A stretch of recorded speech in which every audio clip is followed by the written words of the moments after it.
영화를 바라보는 새로운 시각, 아웃클래스입니다. 위대한 개츠비를 3번 읽은 사람이라면 나와 친구가 될 수 있지. 상실의 시대. 오늘은 낭만적인 사랑의 대명사이자 20세기 미국의 가장 뛰어난 소설이라고 칭해지는 위대한 개츠비에 대해 이야기를 해보려고 합니다. I'm Gatsby. 개츠비에 대한 현대인들의 사랑도 여전히 대단한데요. 자, 이 개츠비라는 남자, 도대체 어떤 매력을 가지고 있는지 100년이 넘은 지금까지도 회자되는 걸까요? 오늘은 20세기 영미권 최고 소설의 하나로 불리는 위대한 개츠비를 통해 사랑과 진실이라는 주제로 에세이를 써보려고 합니다. 개츠비는 작중 닉 캐러웨이라는 화자를 통해 아주 비밀스럽게 묘사되고 있는데요. 막대한 재력을 소유하고 그 돈으로 매일 밤 성대에 열리는 파티의 주인공이라는 설정만 초반에 제시될 뿐 정확히 무슨 일을 하는지 어떤 사람인지 알기가 어렵죠. 작품에서 묘사된 정황상 개츠비는 밀주업을 통해 큰 돈을 만진 것으로 보이지만 당시의 미국은 주류 판매가 법으로 금지되어 있었습니다. See, he and this Wilshire, they bought up a lot of drugstores and sold bootlegged alcohol over the counter. What about it, old sport? 비약이지만 어느 날 대한민국으로 치며 마약 유통범이라고 해야 할까요? 그런데 왜 사람들은 이런 개츠비를 위대하다고 했을까요? 개츠비의 위대함을 처음 느끼는 순간에 그가 진정으로 원하는 것이 돈이 아니었다는 것을 알게 된 다음입니다. 밀주를 통해 벌어들인 돈도 그 돈을 통해 벌린 성대한 파티들도 전부 개츠비의 동경의 대상이자 염원을 담은 사랑, 아름다운 여인 데이지의 이목을 끌기 위해서였다는 사실을 알고 나서 말이죠. It was all for her. The house, the parties, everything. 겉으로 보이는 모습과 다르게 개츠비는 사랑에 미친 순종파였습니다. 우리 모두 첫사랑의 열병에 대해서 한번 떠올려보죠. 우리는 운명 같은 누군가를 만날 때 이런 생각들을 가지곤 합니다. 너만 있으면 돼. 너를 위해서라면 뭐든 다 해줄 수 있어. 이렇게 모든 것을 다 줄 수 있을 것 같이 뜨겁던 사랑도 시간이 흘러 식어지고 끝나기도 합니다. 안타깝게도 사랑은 보통 우리의 기대와 반대로 흘러가기도 하죠. 그러나 개츠비는 첫사랑의 야심을 끝까지 밀어붙이는데 성공했습니다. 영화의 결말에서 개츠비는 데이지의 죄를 기꺼이 뒤집어쓰고 죽음을 맞이하게 되죠. 보통 말로만 하기 마련인 사랑과 죽음에 대한 약속을 개츠비는 끝내 지켰던 것입니다. 여러분은 개츠비와 같이 내 사랑을 위해 기꺼이 죽을 수 있으신가요?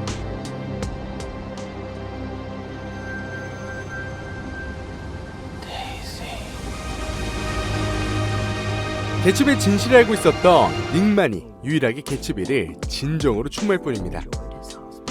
우리 자신도 한때는 누군가의 개츠비였다는 사실을 떠올려 본다며 닉의 추모에 자연히 고개를 숙이게 됩니다. Not even a flower. I was all he had. The only one who cared. 그러나 우리는 개츠비의 죽음에 앞서 이런 의문이 듭니다.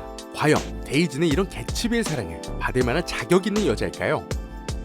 개츠비의 비극은 어쩌면 사랑의 대상을 잘못 선택한 데서 있는 것은 아닐까요? 개츠비의 헌신에도 아랑곳하지 않았던 데이지가 그를 비극으로 본 것이 아니냐는 거죠. 원작에서 데이지를 묘사한 인상적인 부분이 있습니다. 그녀의 목소리는 돈으로 가득 차 있어요. 갑자기 그가 말했다. 바로 그것이었다. 전에는 그걸 미처 깨닫지 못했던 것이다. 데이지의 목소리는 돈으로 가득 차 있었다. 그 안에서 높아졌다, 낮아졌다 하는 끝없는 매력, 그 딸랑거리는 소리, 그 심벌지 같은 노랫소리, 하얀 궁전 속 저 높은 곳에 공주님이, 그 황금의 아가씨가 돈으로 가득 찬 목소리, 높아졌다 낮아졌다, 딸랑거리며 심벌지 같은 소리를 내는 공주님. 그렇습니다. 데이지는 늘 돈 노래를 부르는 사랑보다는 재력에 빠지는 여자입니다. 남자 그 자체보다는 그 사람의 재력, 배경, 출신 이런 것을 더 중요시하는 여자라고 볼 수 있습니다. 그렇다면 이런 데이지를 개츠비는 목숨까지 던져가며 왜 그토록 사랑했을까요? 객관적으로 보기에 지고지순한 순정남 개츠비의 위대한 사랑을 받을 만한 이유가 없어 보이는데 말입니다.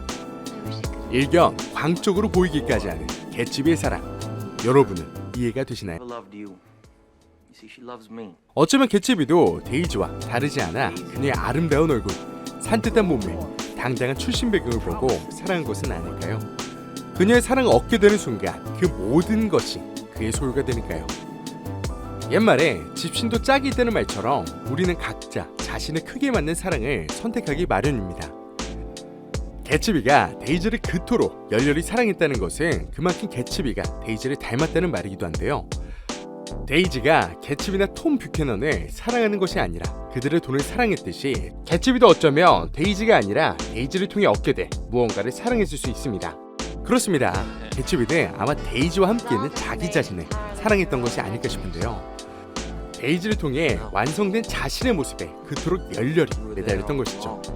오늘은 이 개츠비의 사랑에 대해 아주 특별한 시각으로 분석을 해보려고 합니다.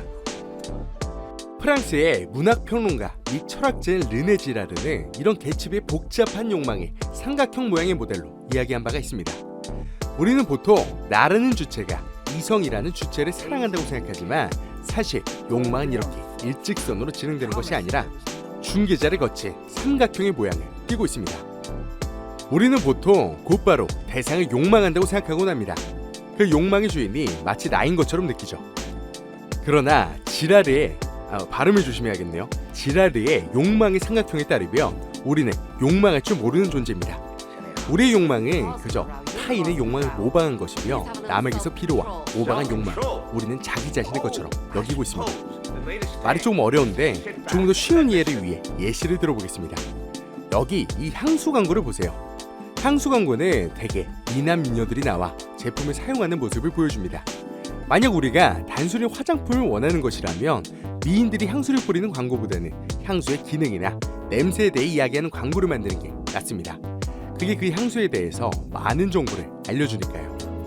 그러나 우리는 욕망할 줄 모르는 존재입니다. 우리는 향수를 욕망하는 게 아닙니다. TV 스크린 너머로 맡을 수 없는 양을 누가 욕망을 할까요? 우리는 향수를 욕망하는 타인, 즉 아름다운 연예인들의 욕망을 모방하고자 합니다. 이 향수에 대해서는 제대로 알 수 있는 게 없지만 그들이 그 향수를 쓰면서 아름다움을 뽐낸다는 이유만으로 우리는 그 향수를 매혹적으로 느끼게 되는 것이죠. 자, 본론으로 돌아와서 만약 개츠비의 욕망이 이런 일직선이라면 그것은 진정한 사랑이라고 봐도 좋습니다. 그러나 그의 욕망이 삼각형이라면 데이지는 사실 개츠비의 진짜 욕망을 실현시켜줄 도구에 불과하다는 것이죠. 남들에게 자랑하기 위해 내보이는 외제차나 명품백과 다를 바가 없다는 겁니다. 어쩌면 개츠비가 지닌 위대함의 실체들, 이런 허영심과 크게 다르지 않을지 모릅니다. 즉, 욕망의 삼각형 모델에 따르면 개츠비는 한 번도 데이지를 사랑한 적이 없고 사실은 데이지를 사랑하는 자기 자신의 모습을 사랑하고 있다는 결론에 이르게 됩니다. 이건 비단 개츠비만의 이야기는 아닙니다. 우리 또한 누군가를 열광적으로 사랑할 때가 있습니다. 여러분 그 사랑에 대해 확신하시나요? 욕망의 삼각형 모델을 바탕으로 누군가를 진정으로 사랑하는지 확인할 수 있는 좋은 방법이 하나 있는데요. 간단합니다. 나의 애인을 친구들에게 소개시켜줄 때 어떤 마음이 드는지를 확인해보는 겁니다. 조사에 따르면 많은 사람들이 나의 연인을 평가받기 위해 또는 자랑하기 위해 친구에게 소개한다고 하는데요. 욕망의 삼각형 이론에 따르면 자랑하고 싶은 이유는 나의 연인이 진심으로 자랑스러워서가 아니라 그 연인을 소유한 나의 모습이 자랑스럽기 때문입니다. 나의 연인에 대해 타인들이 보내는 감탄이나 칭찬에서 우리는 흡족함을 느낍니다. 이 허영심 때문에 우리는 기꺼이 연인을 친구들에게 소개시켜주는 것이죠. 반면에 우리가 무언가를 진정으로 사랑하게 될 때는 타인의 평가나 시선에서 자유로워지게 됩니다. 아니, 오히려 때로는 감추고 싶어 하기도 하죠. 인터넷에 댓글을 보다 보면 우리는 종종 이런 수식어를 발견하곤 하죠. 나만 알고 싶은 가수, 나만 알고 싶은 영화, 나만 알고 싶은 장소, 나만 알고 싶은 맛집. 사람도 이와 별 다르지 않습니다. 우리가 무언가를 정말 사랑하게 되면 거기에는 타인이 들어설 자리가 없습니다. 사랑을 품는 순간 우리의 가슴 속에는 아무에게도 공유하고 싶지 않은 비밀이 하나 들어섭니다. 그러니 누군가를 열광적으로 사랑할 때 한 번쯤 자신을 의심해보는 게 좋습니다. 우리 대부분은 사실 타인이 아니라 자기 자신에게 중독되어 있다는 점을 떠올리면서 말입니다. 이 뼈아픈 진실을 알아차릴 때 비로소 우리는 나 자신을 만들어 놓은 수많은 데이지로부터 벗어날 수 있을 것입니다.